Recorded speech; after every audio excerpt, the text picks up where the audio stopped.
Cashflow Pro offers free money management advice to help you take control of your finances. And now here's your host, personal finance enthusiast and licensed insurance broker, James Barber. Good evening. Welcome to Oregon Cashflow Pro. My name is James Barber. I'm here to help you maximize your cash flow. This is our Wealthcare Wednesday live stream where we're here to talk about anything finance. Answer your questions, hopefully help you maximize your cash flow and get the most value out of the time that we can spend together. So, how is my sound? Sound coming through okay? Make sure you guys can hear me okay. And we'll see who's in the house. Kyle, how's it going, my man?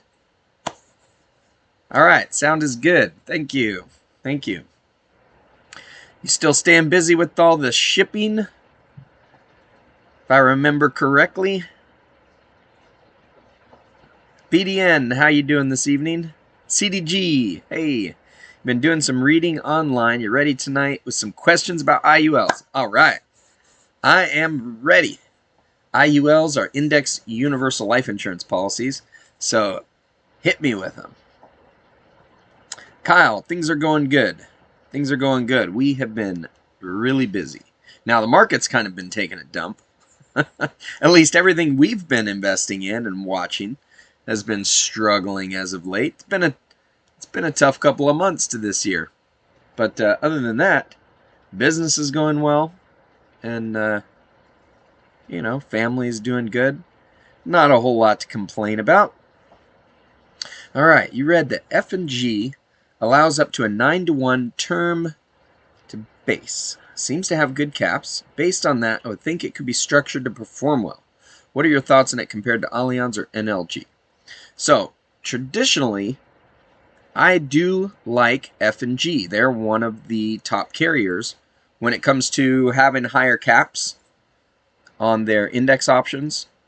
They're not quite as highly rated of a carrier as, say, NLG or Allianz. F&G has been basically a B-rated as far as the credit companies go.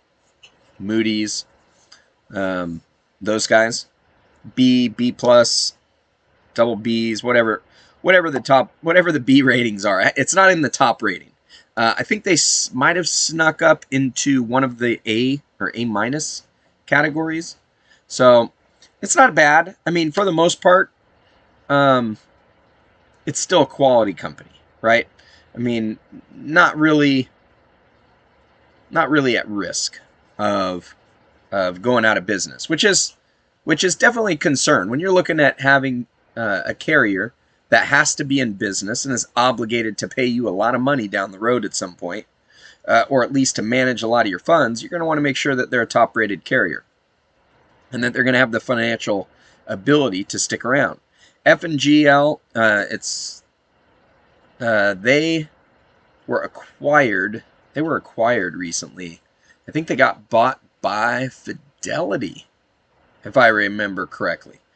Their name was Fidelity and Guarantee Life, and I think they actually got acquired by Fidelity last year, if I remember correctly.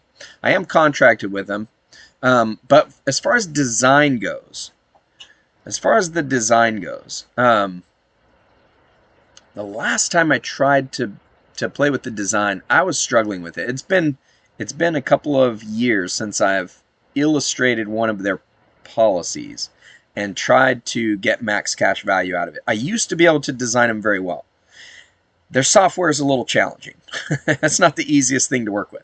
So with those ones, if I remember what I had to do before, I had to just blend in. I had to blend in a term, a level term in with it, in with the base policy. Not quite as easy to design it. I was having trouble the last time I tried to do it. I did, however, see somebody had offered, there was a proprietary product that some company was able to offer. F&GL has some special products that they will allow some carriers or some insurance marketing organizations to carry that they will not allow others to carry. And I got a chance to see one of these, and it was allowed even after the recent changes in December to IULs, which basically limit how high we can illustrate. With the basic F&GL products, which what I'm contracted with F&GL, and what I can see and most agents can see, we're limited to like 6%, 6.25%, something like that, as far as the highest rating that we can illustrate. Well, this product, this proprietary product that they were offering, it had a different name to it, and this other agent was able to illustrate it at like a 7 or 7.5% interest rate. I'm like, what? Why are they able to do that? They were able to offer a little higher caps, so it was kind of interesting. And it looked like it was going to perform very well, illustrated very well, because it allowed it to have those higher caps.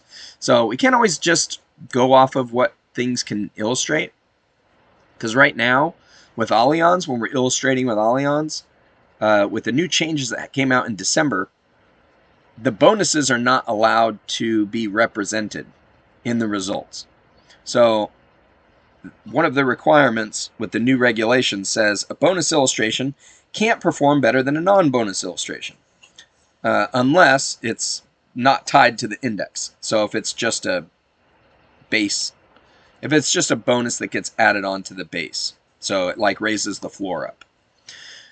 So that makes it challenging to see how the product can actually perform, because Allianz has really good bonus products that have guarantees. There's guaranteed growth in there with those. So anyway, so there's definitely some challenges there with Allianz when we're trying to see how the illustrations from that compete with some of the proprietary products that might be out there. Might not illustrate quite as well, but point being, there is an F&G product out there that I saw, illustrates very well. They do allow you to do that base as far as the term, blend in the term insurance to the base insurance. But because of the complications in designing that thing, I forgot what I did before a couple of years ago in order to optimize that product. That was a product that I was focused on for a while. But I'm not sure how good I can make it look. Now, one of the issues that I do have, though, is they don't have, at least with this product, with the products I have available to me, they didn't have an uncapped option. So I really appreciate Allianz's uncapped options and any of the uncapped options that are out there. The proprietary one, I think it did have an uncapped option. And I believe that my IMO is going to be getting a proprietary F&G product within the next few months. I don't know what that's going to do. I don't know what they're going to be able to offer there, but I'll definitely be checking it out when it becomes available. We'll see how it performs. I'm definitely open to anything out there that has the ability to perform well. Now, we do need to make sure that it's not just that product at that time that's going to perform okay, because you don't want to get into it and have it change the next year. Have them limit by introducing caps and other things that might limit how it can actually perform. But that's kind of the risk we're going to take with everything. So as long as we get it designed correctly, we can give it a shot. Kyle, you're still selling many stuff. Nice. So much work. You have some wholesale suppliers now, so you've been processing much more items and making many sales. Every time you check, you have another 20 to ship. Good for you, man. That's awesome. Glad to hear you're finding success. Bella, good evening. Tesla killed you today. Oh, man, Tesla was rough. Tesla was rough. I changed my stream a little bit today, and I'm focusing mostly on day trading Tesla. Now, I was able to do it to some success in the morning before I had to get off and get to my meetings. But after that, it just kept coming down. So I wasn't able to continue doing that. But feel free to join me in the mornings. You'll get to see, I basically go through the indicators as I see them, what they're indicating, and when I'm getting in and out of positions. On a down day like today, not many times that you can get in safely, get in and get out. There are definitely ways that if I owned a lot of Tesla, that we can play it, and this would be just a blip in the radar. So there's a lot of different ways that we can play it. And tune in if you've got a substantial position in Tesla. Might be beneficial to figure out the different strategies out there for trading it to make sure that it's going to be profitable for you. David Yadagarians, how you doing, man? Haven't seen you around in the mornings for a while. What you been up to? Am I ready for Tesla 3,000 plus per share? Oh, absolutely. That would be amazing, even if it takes till 2025 to get there. I suppose I can handle that. CDG, that goes to another question you had. You were going to ask any of the IUL carriers had reworked any of their products yet due to 7702 change, if I've seen any impact. No, not yet. So the 7702 rule change, what's going to happen with that is insurance companies are going to have different guarantees that they have to allow for with their products. And what's going to change also is the amount of death benefit that they're going to have for the amount of cash going in. So those numbers are going to change a little bit. So the 7702 basically deals with MEC limits, but it also has to do with the underlying guarantees. So the changes that I expect to see is with whole life companies, we're going to see changes in the guarantees that they offer. So right now they currently offer a 4% guarantee. That's something that is by law. That's changing, going to be to a maximum of 3.75% and a minimum of 2%.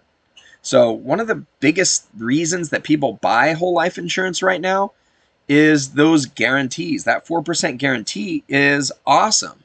And if that's going to change and that's going to go away, we're probably going to see some impact in how much appeal those products are going to have. Now, for high cash value designs, might be okay because we might be able to offset it with the ability to stuff in more cash. For people that aren't really looking for a certain death benefit, they just want the ability to dump in more cash and be able to collect the dividends. That could work out okay. You know, there are carriers out there right now that even in this environment have found it challenging to meet that 4% guarantee. What happens is you get the dividend rate if it's above 4%. If it's below 4%, you just get that guarantee. So there's a lot of carriers out there that have not been able to meet that 4%. So they've been having to pay out that 4%, and it's costing them money. Some of the major carriers that I like to deal with, Guardian, Penn Mutual, Mass Mutual, they've been over 4% for a long, long time, even through all of these years. So I don't expect them to really have to change much. They will need to offer new products in order to meet the new guidelines that the cap of the guarantee is going to be 3.75%. But they don't have to offer a product that only guarantees 2% because they're comfortably above that with their dividends. Now they may decide to offer a product. They may decide to offer a couple of products. Some that meet that 2% requirement for people to be able to dump in some cash, and some that get the 3.75% guarantee. I don't really know what to expect. I haven't really heard. But those are changes that they're not expected to have to implement until next year. So we'll probably start to see some of those products roll out later this year and beginning of next year. So that's my expectation. Now, as far as IULs, I don't really see much effect happening with IULs because none of the guarantees change. IULs didn't have guarantees other than a 0%. But we may see a change in the amount of money you can dump in for a specified death benefit. So something to watch out for. And again, that's not something we're going to see until new products start to roll out later on this year or at the very beginning of next year. You think you were looking at F&G, they had a Barclays index with no cap, 190% participation rate. That sounds familiar. And I think was that a 1 year or 2 year? Because I think they had a Barclays index that offered a 2 year point to point that had that 190% participation. And the 1 year was shorter or was lower participation rate, if I remember correctly. Now the Barclays index doesn't quite match up to the Bloomberg and the PIMCO that the Allianz offers when you look at the average return over the last 10 years. But it's not terrible.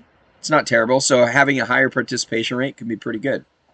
But yeah, it's really nice. I think we are seeing more and more carriers come out with some uncapped options. You just got to watch out because a lot of them are proprietary. A lot of them are proprietary indexes that are designed to illustrate a particular way, and they don't necessarily have the history behind them. So just some things to be careful for. It does not mean that they can't perform. Doesn't mean they can't perform. It's just we don't know. We just don't know. So something to watch out for. Lame Fame, good evening. Or I guess maybe it's morning for you. Good morning. Kyle, market will rebound on stimulus. Last stimulus moved the market huge. Maybe. The stimulus has already started to come out, and it really hasn't moved much. There are certain things that are getting hit harder than others. So I wouldn't just count on the stimulus moving the market too much right now. There's definitely there's a change going on. You know, people are shifting positions. A lot of it's been moving into bonds. Basically what we saw a couple of weeks ago was a lot of down movement in growth stocks as the bond prices went up. What we saw this last week was a shift out of, the Fed made a change, which made it so banks can't lend as much. Their reserve requirements, which were really lax, were tightened up a bit. And so bank stocks came down. Other growth stocks came down because they require a lot of that requires some bank funding. So we saw basically a big hit and a shift again due to actions that the Fed's making. So not exactly the same thing. And the bond prices were coming down. So even though the bond prices were coming down, which was part of the blame for the market coming down in the growth sector to begin with, the bond prices come down. We would expect it to come back up, but it didn't. Well, that's because of the Fed's action around the banking requirements. So a lot of different moving parts out there happening right now. You just got to be careful. You got to be careful. I think our growth stocks will come back at some point. How quickly? We just don't know. We don't know. But hopefully you're getting into positions where they're safe. You're not really getting at risk of margin calls. And hopefully you can wait it out. Wait till it comes back up. Kyle, once penny stocks lose momentum, it's over. Maybe. I mean, people are definitely gambling quite a bit with some penny stocks out there. David says, I believe we should buy Tesla on the dip in a few days and ride the wave up. Work has been busy. We've been going in early. Sorry you missed you for a while. Oh, okay, cool. Yeah, as long as you're busy, man, that's cool. Yeah, Tesla's on a big dip right now. It's possible it could continue for the next day or two before we see some type of a rise. We do have some catalysts that are imminent. One of those catalysts is that full self-driving button, going to be coming out in April now. We were hoping it would come out Friday. Didn't make it out last Friday. Hoping to see something soon. But as soon as that comes out, I expect we're going to see quite a bit. I think we're going to see a lot of excitement once people start to see what that thing can do. And Tesla, once that does get released to that wider audience, they're going to start getting massive amounts of information that's going to help them just accelerate the quality of that full self-driving system. And so we're going to see exponential. I think we're going to see exponential growth in solving the nines. The nines is the outlying factors that cause a problem that the current self-driving system can't handle. So you get 99.99% of driving conditions, it can drive just fine. Well, it's that third 99.999. It's that third 9 that you got to solve. And when you solve that 9, then it's the next 9 that you have to solve. So that's what we call, or that's what they call something like solving the nines or something like that. I forget the exact name of it. But it's getting those outliers, those 1 in 1,000, and then 1 in 10,000, and 1 in a million. Getting those hiccups out of the way is what's necessary in order to reach at level 5 autonomy. So we're going to see exponential growth on that once they start getting massive information from a much, much broader group of drivers on the road. All right, CDG on Allianz. You read online, it has a 14% premium load for supplemental premium in excess of standard premium. 14 seems high. Is supplemental anything over target, or is it defined differently? Yeah, it's not supplemental. Well, I guess you can call it supplemental premium. Yeah, it's anything that's above the base cost of the insurance, right? So essentially, what with whole life might be considered paid up additions, it's kind of the same thing. You know, you've got the minimum amount that goes in.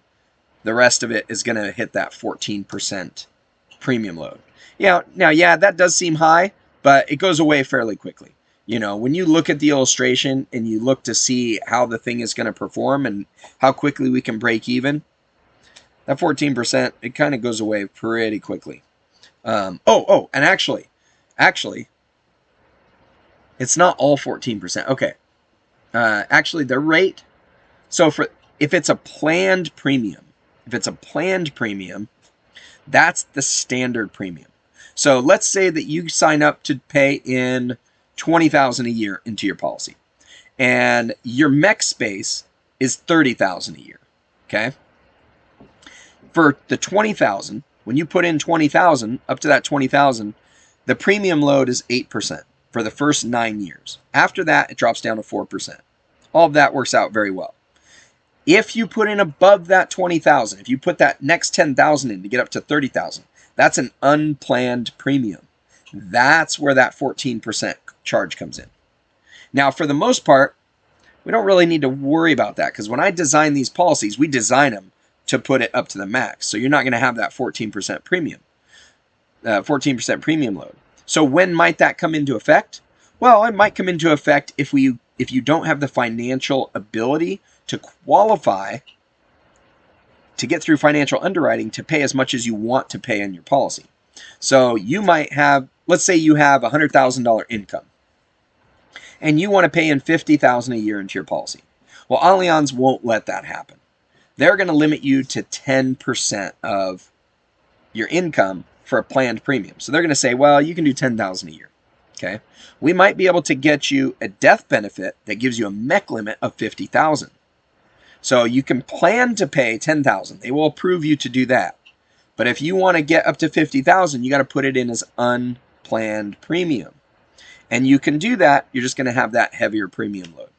So if you end up in that situation, it's just something you got to put up with in order to be able to stuff in that extra cash. I think it'll be worth it in the long run. And it's only that 1 year too. So definitely makes it a little harder to overcome. I mean, it's going to take you a little tiny bit longer to break even because of it. But we're going to do what we got to do in order to be able to stuff in the cash we want to put in. Okay, you were thinking that F&G index was a 1 year point to point. All right. Well, I mean, that's pretty good. I don't know what 190 puts it at. I'm not too familiar with the Barclays. But, I mean, if it looks good, if it illustrates strong, if the history is good on it, I mean, I don't see any reason why you don't roll the dice with it. If it looks like it's going to be a good product, like I said, the only issue with F&GL that I saw, other than that it's kind of hard to illustrate, is it's not a top-rated company. It's somewhere in the B range or very, very low A's when it comes to the credit rating. But, you know, different people, some people will care about that, some people won't, you know, as far as your clients go. Kyle, how can you retire by 30 if you're 23? You're doing it, man. You're doing it. I mean, every time we talk, it sounds like you have a pretty good plan. So what you've been doing is buying leaps.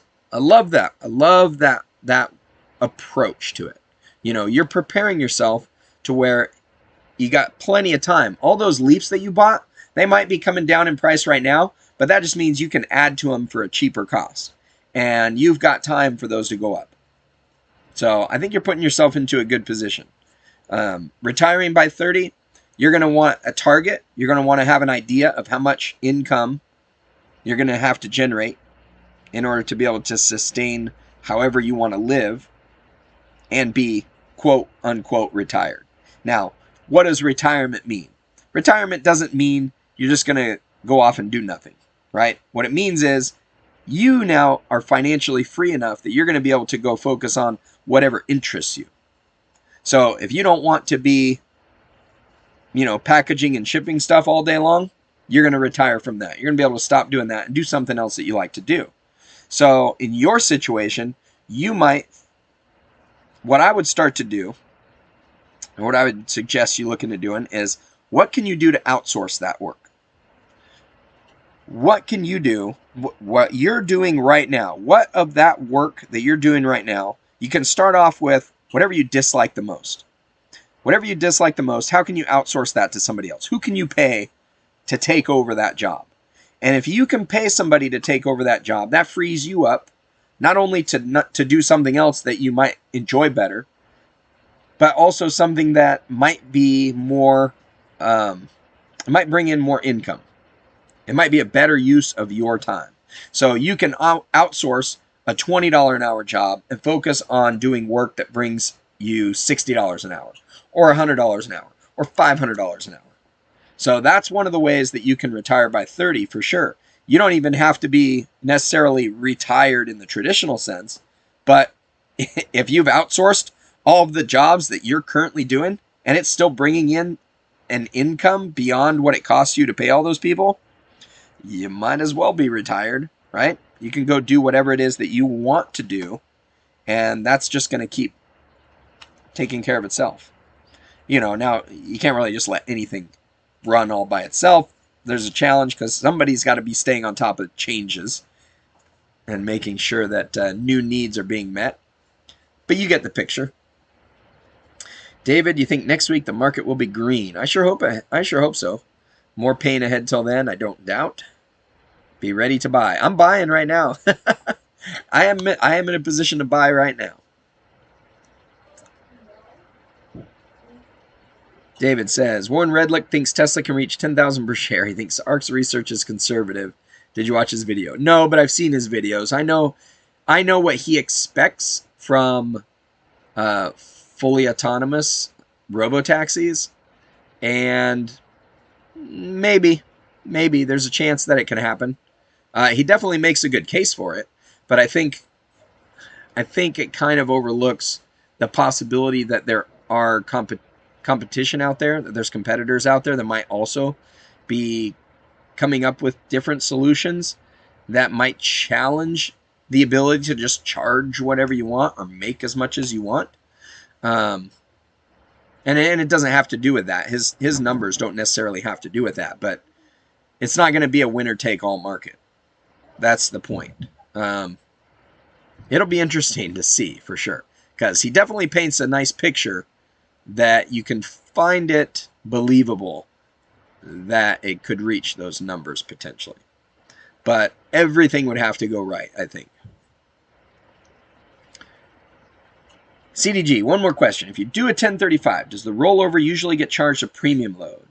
You don't plan on doing a 1035, just curious about the mechanics. Thanks for answering all your questions. Okay, a 1035 does usually get charged some type of premium load. Yes. It's not very much. It's less than you see in other places.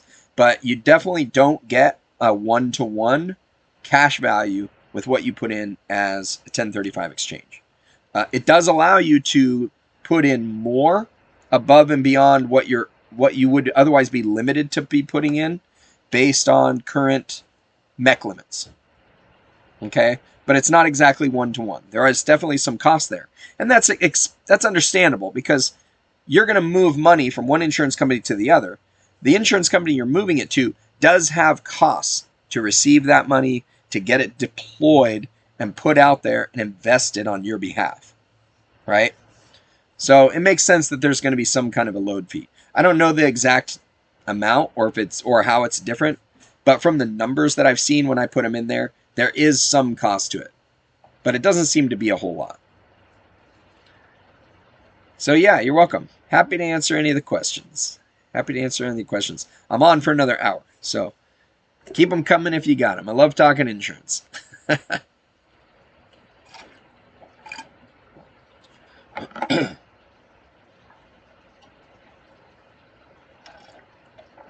Yeah, you definitely can't count China out in the EV market. You're right, David. BDN says full self-driving will be challenged by the regulators. I have no doubt. I'm not too concerned about that. That's kind of what regulators should be doing. Regulators should be making sure that things that we're putting on the road are going to be safe and not putting people at risk. I think if we get full self-drive on the road, as currently happening, which is put out as a beta and put out as a level 2, even though it's going to be more than a level 2, that gives Tesla the opportunity to gather data, real-world data, people to get experience and get comfortable with utilizing mostly autonomous vehicle while somebody's still behind the wheel. And they can basically prove that it's safe while somebody's behind the wheel. So it's going to allow us to do a transition from level 2 to level 5, basically. I think that's how we get there and how we get by the regulators. And how we establish for the regulators that it's safe enough to do that stuff. Because that's really where the problem is going to come in. Now, there isn't really laws. We don't have laws here against full self-driving. We have laws that say there has to be somebody in the driver's seat, or there has to be a steering wheel in the car. So the challenge is getting to a full self-driving scenario where you can remove those things and still be considered legal. And that's where having people behind the wheel and getting that data and proving to the regulators that it's safe enough that we can take those things out. That's where the challenge comes in. But I think that's how we get there. I think we're on track for that. David, that and zero credit given for Tesla Energy from ARC Research report. If you include energy, Tesla can exceed the 3K per share.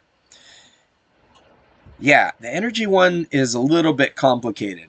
And I don't know if they just didn't include it because it's a challenge to understand its impact, or if they think that Tesla's just going to operate the energy side at basically cost in the near future and not try and utilize it to maximize income. And there's a case to be made for that. So like the thing that I love about Tesla and their business model, all of this vertical integration, is they have a plan to get as many electric vehicles on the road as possible, as soon as possible. They realized right out of the gate that we don't have the infrastructure for that. We don't have the charging capacity nationwide for that to happen. We don't have we just don't have the energy infrastructure that can support everybody having their own electric vehicle. We just don't have enough energy capacity to do that.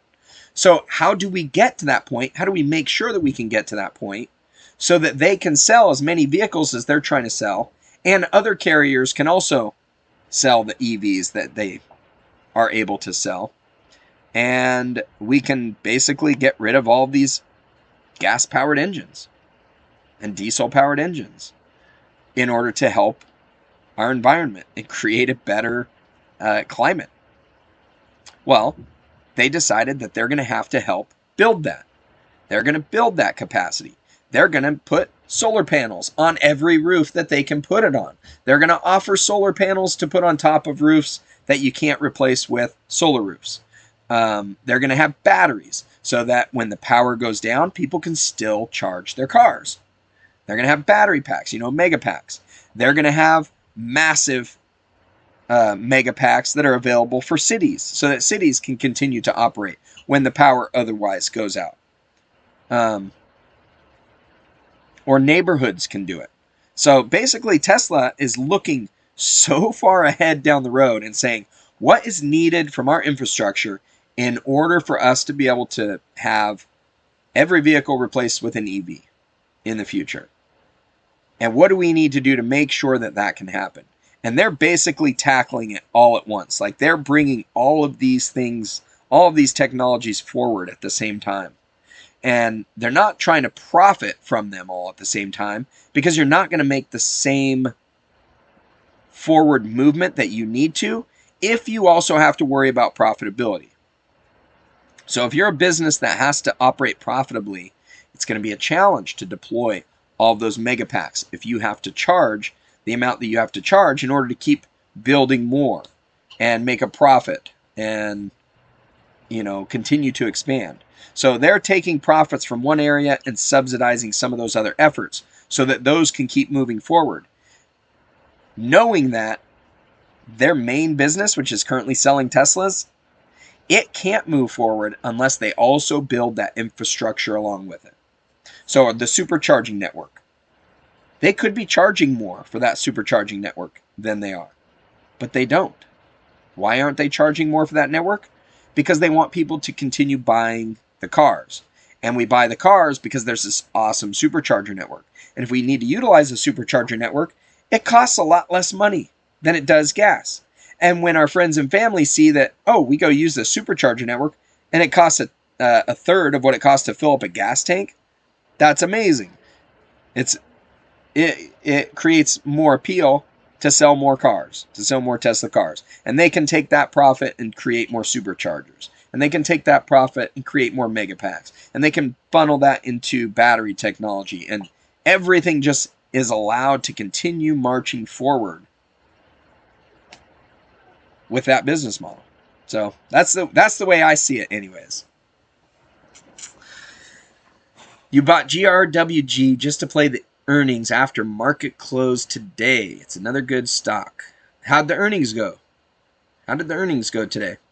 Did the earnings come out tonight or in the morning? You believe Biden will be good for solar, which is why you bought TAN. Yeah, TAN's the solar ETF, right? I definitely think he'll be good for solar. I mean, he's been good for all the energy. You haven't seen the oil companies hurting. All of their stocks have been coming back.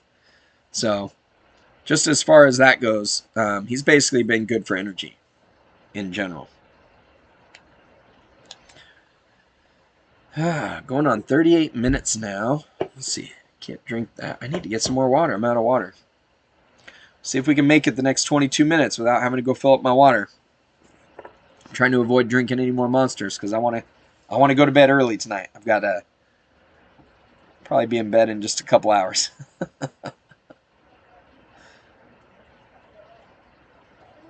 So, what are you guys doing to maximize your cash flow? Are you guys utilizing dynamic banking? Have you guys seen my dynamic banking videos?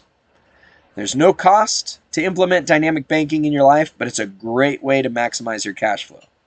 So I'm always interested in hearing what you guys are implementing in your finances in order to help maximize your cash flow. So put it in the chat. Tell me what you're doing. And if you're watching this after the fact, after the live, put it in the comment section. I'm always available. I read every comment that comes through, and I'll respond if you have questions, if I can respond in a timely fashion. But yeah, I'm always interested in hearing what you guys are doing. David, it costs your time also filling up the gas station is a few minutes versus about an hour at the charging station.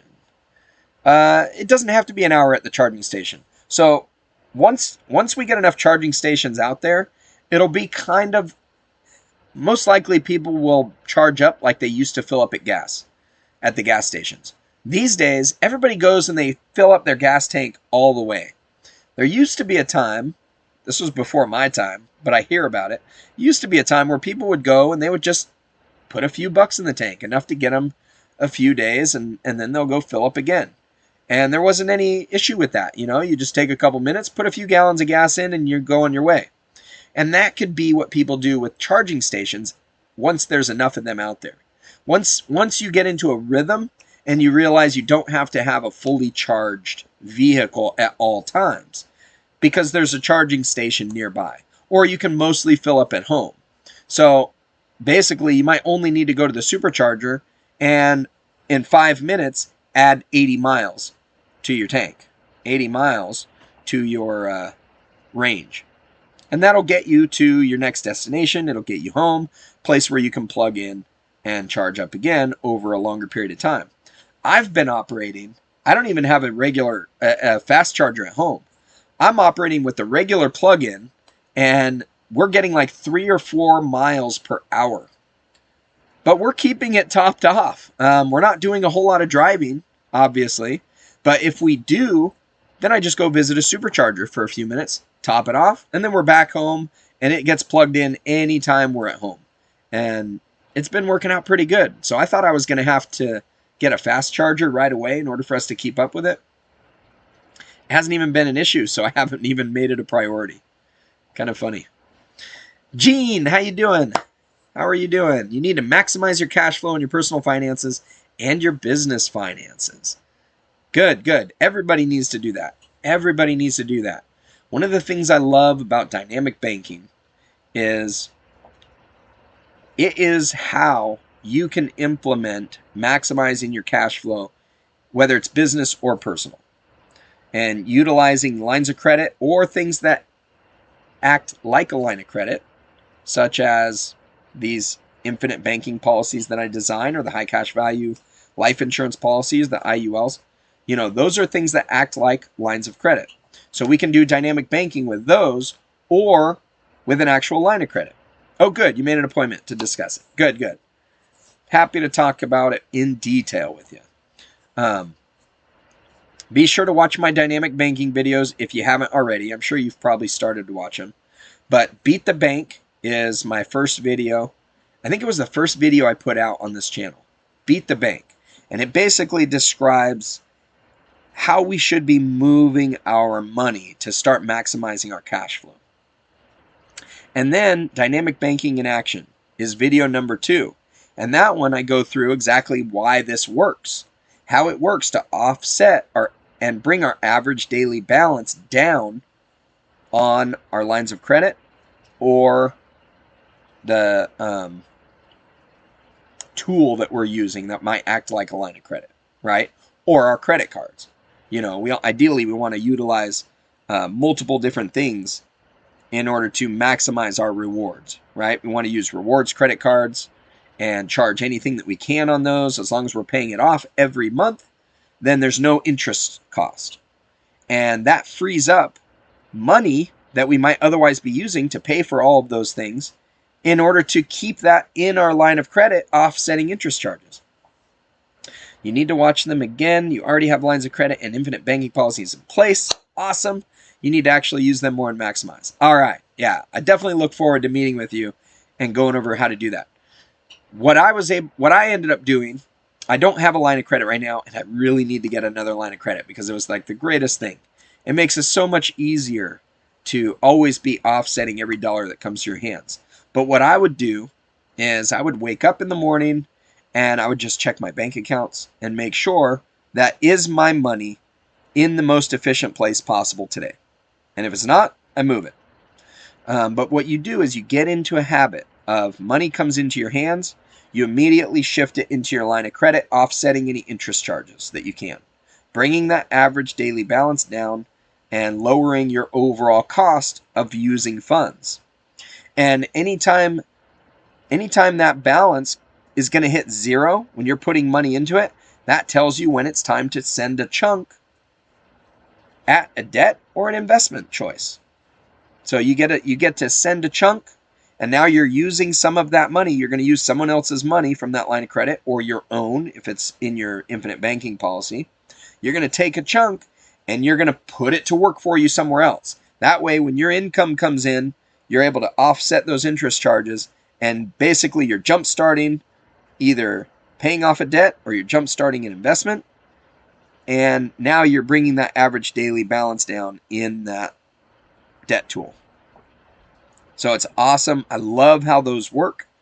And once you get into a habit of moving that money, everything flows very easily. But it's just figuring out how to get it started. So that's what we'll be going over. And yeah, I'm excited. If you can't tell, these are the kind of things that excite me. That's the whole reason my channel is like, I'm always talking about helping you maximize your cash flow. I often talk with folks, and it's like, they'll have an idea of how to do something, and it can be a pretty good idea. And I'll be like, yeah, that works, but think about this. And it's like, it might save you, it might provide savings of a couple of bucks. And it's like a drop in the bucket compared to the overall savings that their original idea came up with. And I'm like, I'm almost forced to tell you this because like I'm always trying to help you maximize your cash flow. Like my channel is not about helping you make sure your cash flow is okay. I'm not here to give you decent cash flow. I'm not here to help you just kind of do all right. We're here to try and maximize it. So if I see an idea, if I see a way that you can tweak it to make it just a little bit better, I kind of feel like I have an obligation to tell you about it. So it's kind of funny. It's kind of funny. Because oftentimes it's like, I don't know, it's kind of like pinching pennies. Yeah, it's kind of like pinching pennies in a way, but not really. It's like you figure out a way to save somebody $100 a month, and it's like, but if you do this, you might save 101 or 105. There's just a little bit more that you can do. But when you start implementing all of these procedures and you start doing that on every little thing, it all starts to add up. And month to month, it adds up and it compounds and it just continues to grow. And it just becomes a thing of beauty. So, BDN, what do I think? Borrowing money from a 0% credit card to invest. I am very much on board with that. As long as you can be responsible with it and what you're planning on investing in, you have a plan to pay that off before it starts costing you more than 0%. Now, if what you're investing in can provide you with a greater return than even the regular interest rate on the credit card at the end, it may even make sense to keep it invested even when you have to pay that thing off and just pay it off slowly. For the most part, though, it's a much safer play to just pay it off before the end and then get another 0% offer. And then you can start it over again. So, will it impact your FICO? Yes. Yes. If you're using a personal credit card with a 0% offer, anytime you start getting a balance, it doesn't matter if it's a 0% or if it's 29%. If you're carrying a balance that's more than 10%, it's going to impact your score. If it goes up to 30% of your balance, your score is going to be coming down even more. If it's 50% or 60%, now it's starting to look bad because your credit report does not reflect that you're using that credit because it's a 0% interest. One way that you can get around that is by getting business credit cards. A business credit card at 0%, as long as it's not a Capital One, because a Capital One will probably show up on your personal credit. But like a Chase business card, I have a Chase business card, 0%. You can max that out, take advantage of every dollar at 0%, and it does not impact your personal credit score at all. Awesome. It's a great way to go about utilizing the 0% without it hurting your credit score. Now, if you don't have a need for perfect credit at the moment, if you're not applying for anything else, it doesn't really matter. Use the 0%, let your FICO score come down, and as soon as you're ready to pay it off, and then go get another 0% card, once you pay it off, your FICO score is going to jump back up. So you'll be able to qualify for that next 0% card. So I wouldn't worry too much about that unless something changes with the way the scores work and they want to hold it against you if you have a high limit for a long time. Yeah, it doesn't matter what your credit limit is. If you have a high balance compared to that credit limit, you're going to get dinged on your FICO score. So if you have a $100,000 line of credit, if you have more than $10,000 out on it, it's going to start bringing your score down. If you have $30,000 out on it, it's going to bring it down quite a bit more. If you have $60,000 out, it's going to hammer your score. How you maximized? I'm not sure what you're asking. Babra, how are you doing? How would you utilize infinite banking if you already have really low interest rates on your loans like home and student loans? How would I utilize infinite banking if I already have that? I'm not sure. I'm not sure exactly what you mean, but I'm going to guess. How I would utilize that, I'm assuming you basically have no need to pay off those other loans, like your home loan or your student loan. In that case, what are you doing with your money? What are you doing with your extra cash flow? If you have extra cash flow in your emergency fund, capital expense account maybe, you're building up your infinite bank. And so now you have cash available in your infinite bank. You're not going to use that cash in your infinite bank to pay off a debt that has a low interest rate. But that's a great opportunity to utilize it to do some investments. So I would be looking at what are the possible investment opportunities out there that I can return a higher percent than it costs me to borrow money from my bank, from my infinite bank. And you can put that money to work. So your money in the infinite bank is getting you a death benefit and getting you some guaranteed growth, right? Well, let's make it do double or triple duty. You want to go put it to work for you doing some other types of investments. Buying cash flowing assets. Things that as it spits off money, it'll pay back that loan and potentially make you more. So I definitely wouldn't pay off low rate mortgages and student loans if I didn't have to. So I'm definitely all about trying to put that money to work buying some cash flowing assets as opposed to paying off very low debts. BDN, you take all 100K or 90K or so. Oh, how to maximize it by taking all 100K, 90K? I don't have any issue taking all of it. It's up to you. I mean, you're going to have to figure out what fits your budget and what fits your risk tolerance and what you're going to do with it. So if you've got 100,000, let's say you've got 100,000, 0% for 12 months. What can you do that's relatively safe that might, let's say, practically guarantee that you can get a decent return on that money and then also be able to pay it off? Okay? So that's the bar. That's the bar. Let's consider that the bar. What can you do? So if you've got $100,000 at 0% for the next year, what can we do? I can think of a number of different ways that we could put that to work. You could, there's some riskier ways and there's some safer ways. Let's say a riskier way might be you buy a flipper. You buy a house that is meant to flip in a short period of time. So within a year, right? You're going to use that for a down payment. You're going to utilize maybe some private financing to come up with the rest of what you need, or just a traditional bank loan. And you do the flip, you get it sold, and you get to pay off your credit card. You have a bunch of money left over. Okay, you pay off your credit card, you pay off the mortgage, you got money left over.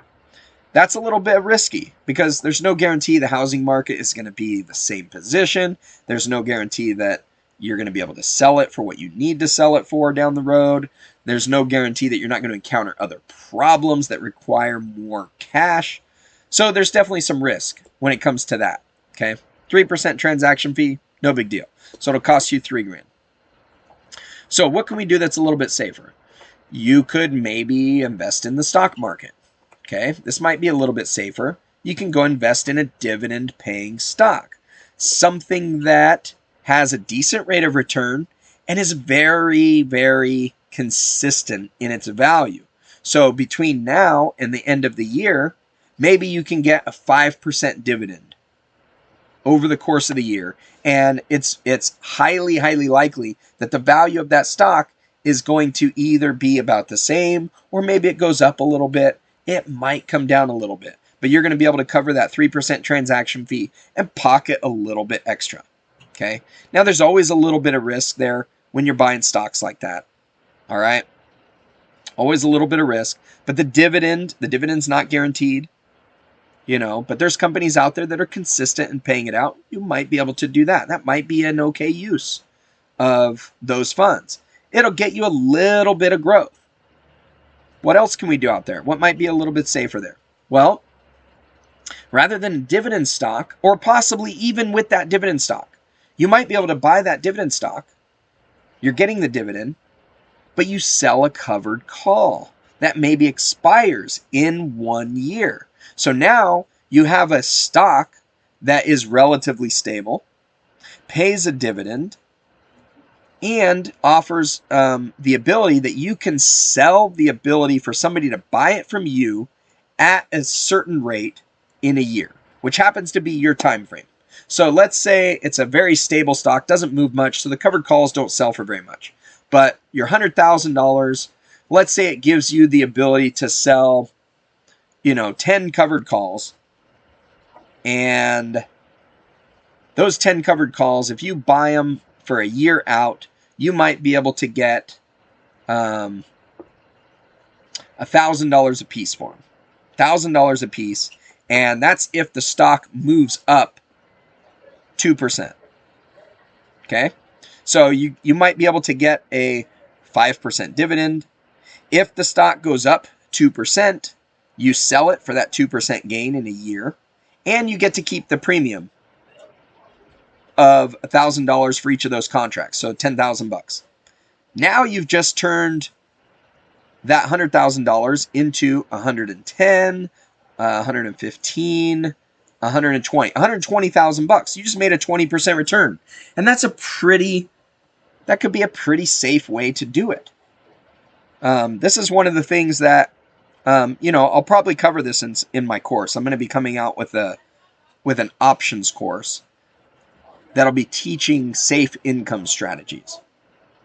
It'll probably be more focused on weeklies and monthlies as far as selling some covered calls, but I'm going to have a whole bunch of different ideas in there on how you can make your assets work for you better. Like if you already own some stocks, or different ways that you can use options in order to turn it into some income. But in this case, we're looking at, over the course of a year, what type of income can we turn that into? So that's one way that we can do it. Yeah. Joseph says account for capital gains tax. Yeah, I mean, if you do it over the course of a year, presumably you're going to do it in just enough time that you'll be able to get long-term capital gains tax on those. Now, selling the covered call, you're not going to. Those will be short-term. But, you're going to get taxed on the gains no matter what. So if you're going to make $20,000 in gains using that strategy, you might pay 30% in taxes. You're still at $14,000 net. Not too bad for using somebody else's money at 0% for a year. Right? Oh, minus the 3% transaction. So 11 grand. You make 11 grand using somebody else's money for a year in a pretty safe way. That's not too bad. Now, there's all kinds of different stocks that you can use for that. This was just an example of what could possibly happen with like a very safe blue chip stock that doesn't move a whole lot. When you start to get into companies that offer a lot more volatility, we can really amplify those returns. And if it's a company that you believe in and you're very bullish on, say between now and a year from now, like say my favorite, Tesla. Tesla's very volatile. If I was to have $100,000, you could buy 100 shares of Tesla is only $63,000 right now. $63,000. So you don't even need to use the whole $100,000. For $63,000, you buy 100 shares of Tesla. I'm gonna look up the values of this right now. Hang on.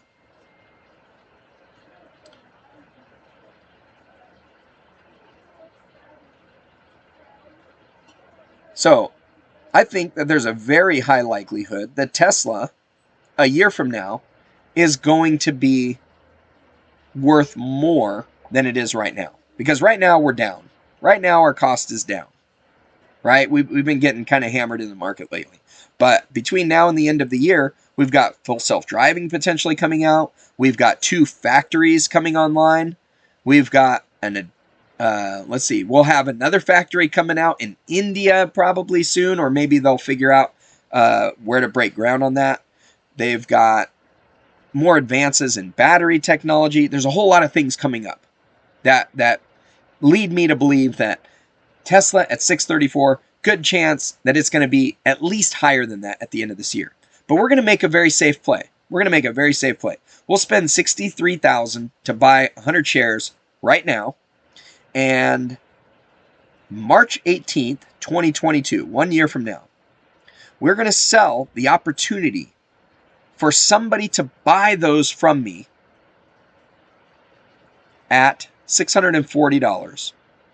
So Tesla only has to go up $6 from where it's at right now. Okay. Somebody will buy that from me. I could sell that covered call for almost $17,000 right now. On 63,000, that's almost a 30% return. That's more like a 18, 17% return. 17% return on a very, very safe assumption, right? There's other things I can do with the remaining $30,000 that I have, because remember, we got $100,000 to play with, and I've only used 63,000. Tesla doesn't pay out any dividends, okay? But I'm going to get almost $17,000 for that covered call. It's also going to go up $6 in price, which is another $600. So $17,500. Figure about $17,500 potential. That's a very, very safe play. Now, if I think Tesla's going to go up higher than that, yeah, you could do the 900 call. Sure. If you do the 900 call, $9,900. $9,900. $98.25 if you want to just accept the lowest bid offer right now, right? $9,825. But if Tesla hits that, you just added an extra $26,000 on top of that. $26,000 return on top of that $9,000. Because you're going to be able to sell those 100 shares for $900 as opposed to $640, which was the strike price I originally mentioned. Okay? Now it's more risky because if Tesla doesn't reach that, maybe Tesla stays flat between now and then. You're only going to get $9,000 and you sell it for, you can sell those shares for exactly what you paid for them today. So it doesn't give you much room. You still get a pretty good return though at $9,000, right? So that it all depends on the level of safety and your conviction on what you think you might get in a year. Okay, you want to look at Apple. Let's look at Apple. Apple's a pretty safe bet, right? Apple's a very safe bet. So 100 shares costs you $12,000. So for $100,000, I could buy 700 shares. Okay, and that's 8,400. I could buy 800 shares. I could buy 800 shares. That means I could sell 8 of the covered calls by next March. Next March, I don't even have that strike price available. We'll have to go January. So January, if we're going to sell covered calls by next January, that's $13.55 if we do the 121 strike price, which is the same price. It's essentially $1 higher than what you're buying them for today. Okay, so 1,300 times 8, that gives us about 12 grand, right? 12, yeah, real close to 12 grand. So you're not going to get as much of a return as you would from Tesla for a lot less money. Tesla is definitely a better premium. But Apple is a solid blue chip stock. And you get dividends. It does pay out a dividend. It's not very much dividend, but it does pay out a dividend. Now you could go up. You don't have to sell the dollar strike or the similar strike price. Let's say you get $1,000 per call. So you get $8,000 and you go to 130. That means you're going to get 800 shares times $10. So that's an extra 8 grand on top of the 8 grand. So now you're at a 16% return. Yeah, that's not too bad. That's sounding a lot better. Sounding a lot better. But you're also anticipating a move up of $10.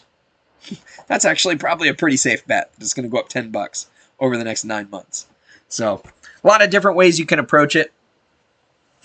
But yeah, if anybody wants to talk about some of this stuff, I am going to be putting out a course on options so that you can see. Basically, it's going to teach you how to read and understand these things, what to look for, ways that you can trade this stuff. It's an education tool around options that can give you some ideas, and I will go through some specifics on different plays that are possible to make some money out there. But also I offer some of my time. So there are meeting slots available with me at my Calendly, which I'm going to put the link in the chat. if you want to just have a meeting with me and talk options, I can give you some ideas based on your situation. You can tell me what you're looking to do, and I might be able to give you some ideas on things that I would do if I were in a similar situation. I'm not licensed to tell you how to invest your money, but I can give you some ideas. My whole idea is education, right? Education. So if you want some one-on-one education on those options, feel free to sign up for those. They're available during the market hours. It does cost some money, so I do charge for those, but it can be well worth your time if we can get you some good returns on those. BDN says, this is great. Thanks. You're welcome. The one I helped you with on that call for 400 was great. Yeah, you got a really good return on that one. Really good return on that.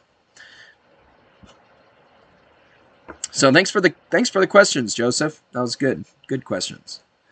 Tesla operating system 11 will be released soon. All right. OS 11, huh? Can't wait. I hope it brings that full self-driving button with it. That's what I'm looking for. All right, we are passing. We're over an hour. We're at an hour and 7 minutes. My voice is starting to feel a little strained. I've been talking with folks all day. Happy to be here, though, doing that. We'll be back again next week. I'm going to play you guys out with some music. Thanks for joining me today. And if you guys have any questions, you can always leave me a voicemail at my website, OregonCashflowPro.com. There's a button right on the side that you can click, and you can just record a voicemail. You don't need any special equipment. Record the voicemail. I will play it during our Wednesday live stream and answer your questions. So I would love to be able to do that. If you have any burning questions, feel free to do that. Otherwise, we'll see you next week, and or at a meeting. Feel free to sign up for a meeting with me. We can do one-on-ones. Happy to help you out however I can. So thanks for joining us. We'll see you next time. In the meantime, go make some money out there.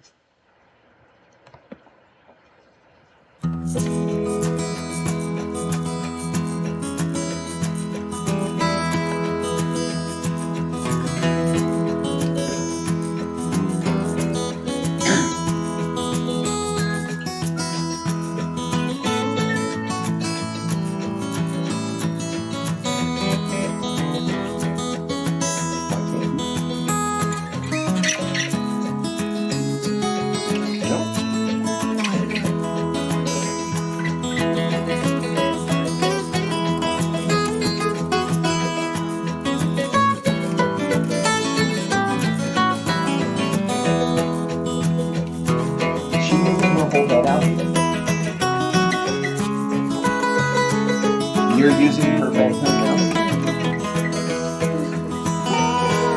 Jesus. I'm so glad to spend all that.